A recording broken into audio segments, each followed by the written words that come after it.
ছাদ বাগানে অনেক কুমড়ো শাক হয়েছে। এই কুমড়ো শাকগুলোকে আমি কাটবো আজকে, কুমড়ো শাক রান্না করব।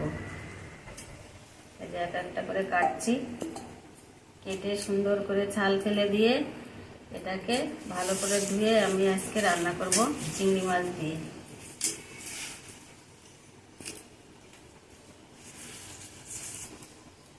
এটাকে ছাল ফেলতে হয়, আস্তে করে এই ছালগুলো ফেলে দিতে হয়।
এই পাতার ডগাগুলোকে কাটছি আমি, কেটে এবার আমি এই পাতাগুলোকে ছোট ছোট করে কুচাবো।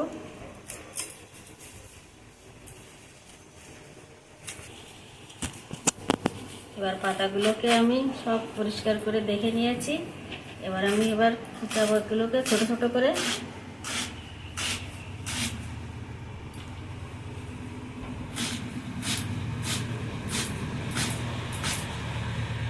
এরকম সুন্দর করে কুচাতে হবে।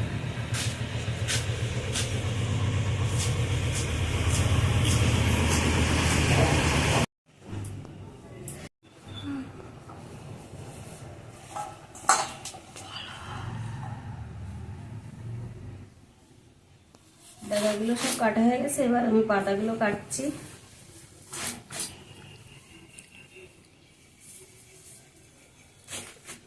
ছোট ছোট করে এটাকে কুচাইয়ে ধুয়ে নেব।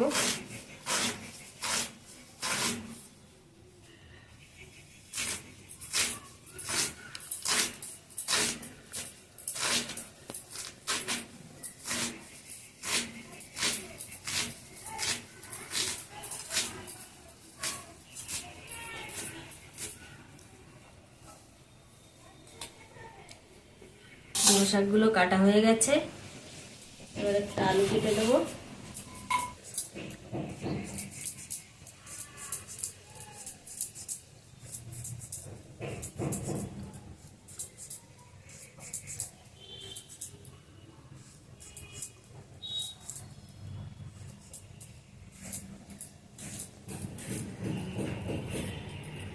আমি এবার দুটো আলু কেটে দেবো।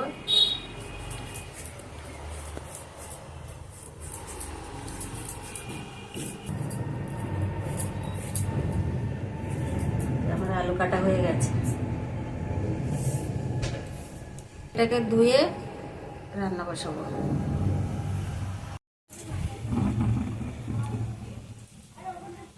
আমি জিরে দিয়ে দিলাম,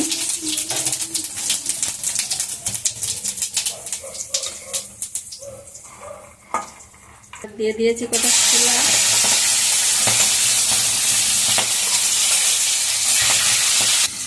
ছোলা কাটা ভাজা ভাজা হয়ে গেছে, এবার আমি পেঁয়াজটা দিয়ে দিলাম।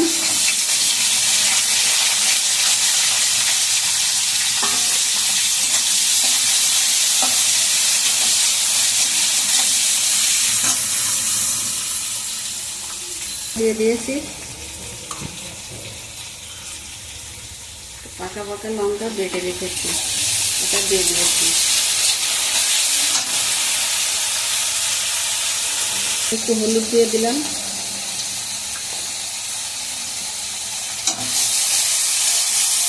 ভাজা করব, ভাজা ভাজা করে শাকগুলো দিয়ে দেবো। এবার আমি চিংড়ি মাছটাও দিয়ে দিয়েছি। ছোট ছোট করে আলুগুলো কেটে রেখেছি, আলুগুলোও দিয়ে দিয়েছি।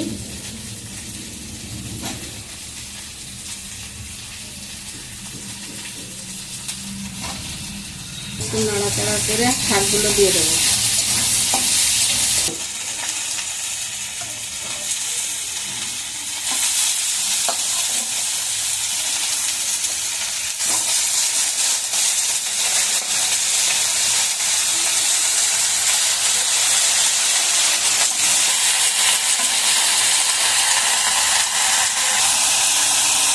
নুনও দিয়ে দিলাম।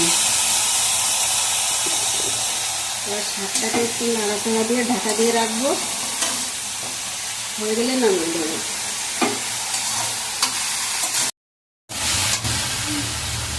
আর শাকটা প্রায় হয়ে এসছে, একটুখানি চিনি দিয়ে দিলাম।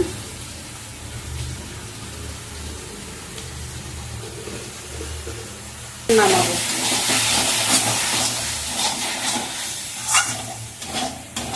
হয়ে গেছে, আমি নামিয়ে দিয়েছি।